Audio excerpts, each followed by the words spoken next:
जनाक्रोश जनता जिंदाबाद जिंदाबाद जिंदाबाद दिव्यांग का जनाक्रोश जनता जिंदाबाद जिंदाबाद जिंदाबाद इंकलाब जिंदाबाद।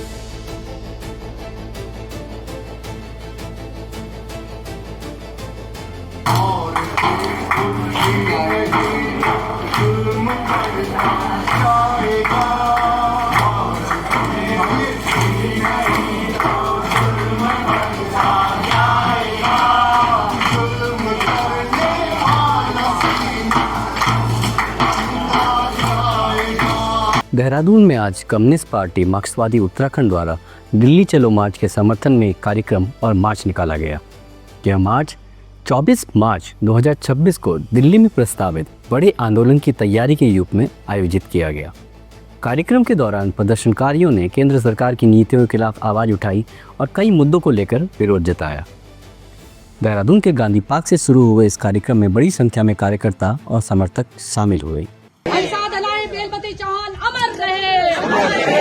उत्तराखंड के शहीद अमर रहे, उत्तराखंड के शहीद अमर रहे, हंसा दलाई बेलमती चौहान अमर रहे, आवाज दो, आवाज दो, अपनी सरकार होश में आओ, अपनी सरकार होश में आओ, होश में तुमको आना होगा, वरना तुमको जाना होगा, तुमको आना होगा, वरना तुमको जाना होगा। यह मार्च गांधी पार्क होते हुए शहीद स्मारक तक गया। कार्यक्रम के दौरान जन संगठनों ने केंद्र सरकार की नीतियों को जनविरोधी बताते हुए श्रम संहिताओं, कृषि नीतियों और निजीकरण के खिलाफ अपनी आवाज़ बुलंद की। इस मौके पर प्रतिभागियों ने कहा कि बढ़ती बेरोजगारी, सार्वजनिक परिवहन की खराब स्थिति, राज्य योजनाओं में भ्रष्टाचार और किसानों से जुड़े मुद्दों पर सरकार को जवाब देना चाहिए। तेरे खातिर जिंदा है, दिव्यांग का जनाक्रोश जनता जिंदाबाद जिंदाबाद जिंदाबाद, दिव्यांग का जनाक्रोश जनता जिंदाबाद जिंदाबाद जिंदाबाद, इंकलाब जिंदाबाद। प्रदर्शनकारियों ने बिजली क्षेत्र में निजीकरण, स्मार्ट मीटर योजना और कृषि भूमि में अधिग्रहण जैसे मुद्दों का भी विरोध किया। कार्यक्रम के दौरान सांस्कृतिक प्रस्तुति भी देखने को मिली। सतीश द्वाराखंडी और अन्य कलाकारों ने जनगीत प्रस्तुत किए। इनके माध्यम से सरकार की नीतियों के खिलाफ संदेश दिया गया और आंदोलन को मजबूत करने की अपील की गई।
इस मौके पर भारतीय कम्युनिस्ट पार्टी मार्क्सवादी पोलित ब्यूरो सदस्य विजू कृष्णन ने भी कार्यक्रम को संबोधित किया। उन्होंने कहा कि 24 मार्च को देश भर में हजारों लोग दिल्ली पहुंचकर केंद्र सरकार की नीतियों के खिलाफ आवाज उठाएंगे। आज अंतर्राष्ट्रीय महिला दिवस के अवसर पर उत्तराखंड में जन आक्रोश जत्था करने का निर्णय सीपीआईएम राज्य कमेटी लिया। ये मार्क्सवादी कम्युनिस्ट पार्टी का केंद्रीय कमेटी का निर्णय था कि नरेंद्र मोदी और भाजपा सरकार का जन विरोधी, मजदूर विरोधी, किसान विरोधी नीतियों के खिलाफ देश भर में जन आक्रोश जत्था निकालना और मार्च 24 तारीख को दिल्ली के रामलीला मैदान में हज़ारों के संख्या में जन आक्रोश रैली भी होगी। नरेंद्र मोदी और भाजपा जब से सत्ता में आए हैं 2014 से पिछले 11 साल में अच्छे दिन के वादे देते हुए आए थे। किसानों को स्वामीनाथन कमीशन का सिफारिश के अनुसार लागत खर्च से 1.5 गुना दाम और सबका साथ सबका विकास। उसके साथ साथ बहुत हो गया महिला पर अत्याचार। अब की बार मोदी सरकार युवाओं के लिए हर साल 2 करोड़ का रोजगार, हर खेत को पानी, काफ़ी लुभावने वादे करते हुए सत्ता में आए। पर पिछले 11 साल में देश में कृषि संकट और गहरा हुआ है। 1.5 लाख से अधिक किसान और खेत मजदूर हमारे देश में आत्महत्या करने में मजबूर हुए हैं। उसके साथ साथ 3.5 लाख दिहाड़ी मजदूर भी आत्महत्या किए नरेंद्र मोदी के इन 11 सालों में। महिलाओं पर निरंतरता के साथ अत्याचार, बलात्कार हमारे बेटियों के साथ, बहनों के साथ होते जा रहे। उत्तराखंड में भी हम सभी जानते हैं, जैसे अंकिता भंडारी के साथ जो हुआ, गुंजन के साथ जो हुआ, तो ये हमले भी बढ़ते गए। युवाओं के लिए रोज़गार का अवसर बिल्कुल नहीं। जब से आज़ादी के बाद सबसे ज़्यादा बेरोज़गारी इस समय में है। उसके साथ साथ 4 लेबर कोड मजदूर वर्ग के हर हक को छीनने के लिए, बीज कानून ले आके किसानों का बीज पर जो अधिकार है उसको ख़त्म करने का, कॉरपोरेट मुनाफा बढ़ाने के लिए नरेगा कानून को ख़त्म करते हुए जी राम जी कानून जो ले आया, राज्यों पर और बोझ बढ़ने वाला है। इलेक्ट्रिसिटी प्राइवेटाइजेशन जो बिजली बिल में संशोधन ले आ रहे, स्मार्ट मीटर के खिलाफ, और हाल ही में जो बड़ा एक निर्णय लिया है अमेरिका के साथ व्यापार समझौता, तो वहाँ से बहुत बड़े अनुदान पाने वाले अमीर किसान और एग्री बिजनेस जो है वो वहाँ के फसल, गेहूँ हो, बागवानी के फसल है, सेब है, अखरोट है, बादाम है, दलहन है, और उसके साथ साथ सोयाबीन, कपास वगैरह कम दाम में भारत में आने वाला है। हमारे किसान ज़मीन खो बैठेंगे और कृषि संकट और गहरा होगा, पलायन भी बढ़ेगा। ग्रामीण रोज़गार नहीं होने के चलते शहरों में पलायन करके रोज़गार के तलाश में आना होगा, और वहाँ पे भी जो लेबर कोड द्वारा हर हक को छीनने के चलते हमारे देश में, हमारे देश के किसान और मजदूर को गुलाम जैसे रहना होगा। इस दिशा में इस देश को ले जा रहे अमेरिकी साम्राज्यवाद के सामने सरेंडर करते हुए नरेंद्र मोदी घुटना टेकते हुए उनका हर बात को मान रहा है। महंगाई बढ़ रहा है और देश के जनता बेहाल है। ये सब को लेते हुए, ज्वलंत मुद्दों को उठाते हुए हम ये दिल्ली में रामलीला में जन आक्रोश रैली करने वाले हैं। सर, यूएस ट्रेड डील भी हुई है, उसमें भी कहा जा रहा है कि किसानों के लिए फायदेमंद है, उसमें आपका क्या? ये यूएस ट्रेड डील लेके नरेंद्र मोदी, पीयूष गोयल और अन्य जो लोग बोल रहे हैं, ये सरासर झूठ है।